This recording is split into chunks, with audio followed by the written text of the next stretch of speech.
Assalamu alaikum. That is, God's peace be upon you.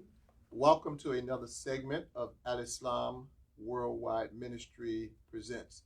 As always, we like to begin with prayer. Bismillahir Rahmanir Rahim.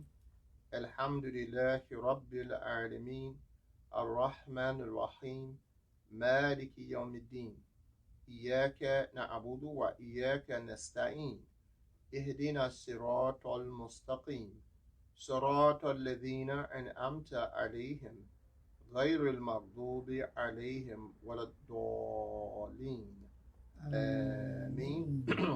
Translating now from Abdullah Yusuf Ali's translation with some interjections from Imam W.D. Muhammad. With God's name, the merciful benefactor, the merciful redeemer. All praise belongs to Allah, the cherisher, sustainer of all the systems of knowledge, the merciful benefactor, the merciful redeemer. Sole master on the day of judgment, thee alone do we worship, and thee alone do we seek for aid and assistance. Guide us along the path that is straight, the path of those whom thou hast bestowed thy grace and favors, not those whose portion has earned your wrath or your displeasure, and not of those who go astray. Ameen. We say, Sadaqallah al-Azim, God the Mighty spoke the truth. We want to, as I said, welcome you to another segment of Al-Islam Worldwide Ministry Presents, and this will be part 6, the Quran and the Constitution, and hopefully the conclusion of this segment. And we thank so many of you all for joining us. Greetings and peace to our Christian brothers and sisters. Peace be with you. To our Jewish brothers and sisters, we say to you, Shalom. To all of our viewers around the United States of America and around the world, thank you for joining us, as always, on our program, Al-Islam Worldwide Ministry. I want to introduce my guests that we have on our program. To my right, Cam Nelson, welcome, assalamu alaikum. Lazette SALEEM, our regular, assalamu alaikum. ZARIA KARRIEM, assalamu alaikum. TERESA ABDULLAH, assalamu alaikum. And Dr. RASHEED Abdullah, my friend, assalamu alaikum. I was waiting for the hand gesture. Yeah, we like that. We got used to that hand gesture. Thank you for that. And now we're going to try to wrap this up tonight. We've been discussing this, and we were not in a hurry. We weren't rushing it. And if we spent the rest of the year, we couldn't exhaust it. But we want to move on to other topics. So hopefully we can conclude tonight with the part 6 of the Quran and the Constitution. And I want to give my kudos and shout out, as we say, to my dear friend Imam Muhammad Abdul Alim, that wrote that beautiful booklet on the Holy Quran and the Constitution that got me started down this path. So I'm going to begin with an opening statement, as I always do, and I'm going to read from Imam W.D. Muhammad's book, Islam's Climate for Business Success, beginning on page 94, Islam, a Participatory Democracy. Just a brief paragraph from this book. Quote, this is a democratic religion. He's talking about Al-Islam. It invites to the most advanced democratic idea. I can't think of one other that is more democratic, in my view, of what is democracy. Islam is to bring us to a participatory democracy where we are not satisfied only to have representatives.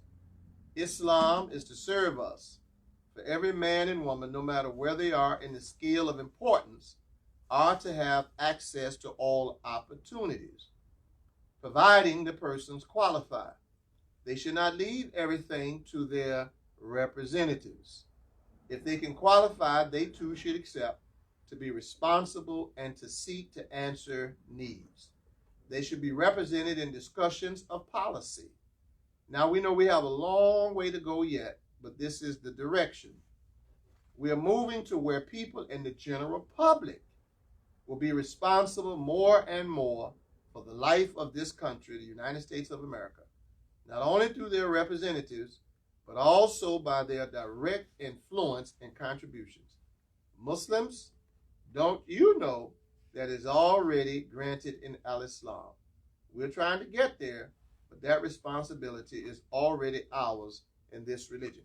And I wanted to open with that, given the discussions that are being held in the public and now, particularly among those who are discussing one of the issues. I think, Lazette, you asked a question last week about the Second Amendment, about bearing arms. And we have 80 to 90% of the population, the general public, is saying, and the Constitution gives the public the right to question their leaders and their representatives and to change things. So I'm encouraging those of us in the public. I've signed a number of petitions. Keep adding our voices, because the representatives are supposed to represent us according to the Constitution. So anytime you have 80%, 90% of the public, Republicans, Democrats, Independents, and all other parties, and those who are associated with no parties, are saying, hey, we want change in our country, then the representatives should be listening to us. So now I'll read, and we'll go right to our question. I have something I want to read here from this wonderful book, Thomas Jefferson's Quran, Islam and the Founders, by Mrs. Denise Spellberg. And somebody was asking me, well, who is Mrs. Spellberg? So just briefly in the front of her book, Denise A. Spellberg, is an associate professor of history and Middle Eastern studies at the University of Texas in Austin. That was about 2.5 hours or 2 hours plus north of Dallas, where she teaches courses on Islamic civilization and Islam in Europe and America. She won a prestigious Carnegie Scholarship in support of this book project. So she's put it lightly, she's a heavyweight. She knows what she's talking about. So now, quoting here from her book, Thomas Jefferson quoting John Locke, 1776, his mentor. He says, neither, quote, neither pagan, nor Mohammedan, Muslim, nor Jew ought to be excluded from the civil rights of the Commonwealth. That was the 13 colonies at the time. Of the Commonwealth because of his or her religion. Thomas Jefferson quoting John Locke, 1776. So Mrs. Spellberg, she says, at a time when most Americans, and I'm reading this, I read this before when we first started, but we're getting new viewers that's joining us, and you don't know the basis and foundation of why we start this conversation, what we're talking about. So, to refresh your memory, at a time when most Americans were uninformed, misinformed, or simply afraid of Islam, I'm quoting the book, Thomas Jefferson, one of the founding fathers, imagined Muslims as future citizens of his new nation. His engagement with the faith began with the purchase of a Quran 11 years before he wrote the Declaration of Independence. Jefferson's Quran survives still to this day in the Library of Congress, serving as a symbol of his and early America's complex relationship with Islam and its followers. That relationship remains of signal importance to this day. That he owned the Quran reveals Jefferson's interest in the Islamic religion, but it does not explain his support for the rights of Muslims. Jefferson first read about Muslim, quote-unquote, civil rights in the work of one of his intellectual heroes, the 17th century English philosopher, John Locke. Locke had advocated the toleration of Muslims and Jews, following in the footsteps of a few others in Europe who had considered the matter, now listen to this, for more than a century. That's 100 years before Thomas Jefferson. More than a century before him. Jefferson's ideas about Muslim rights must be understood within this older context, a complex set of transatlantic ideas that will continue to evolve most markedly from the 16th through the 19th centuries. End quote, Mrs. Denise Spellberg. And I encourage you all, I'm holding the book up, I encourage you all to get this book. Facebook, you can get it off of, those of you on Facebook Live, you can get it off of Amazon.com. Thomas Jefferson's Quran, Islam and the Founders. And why is that important, you say, Imam?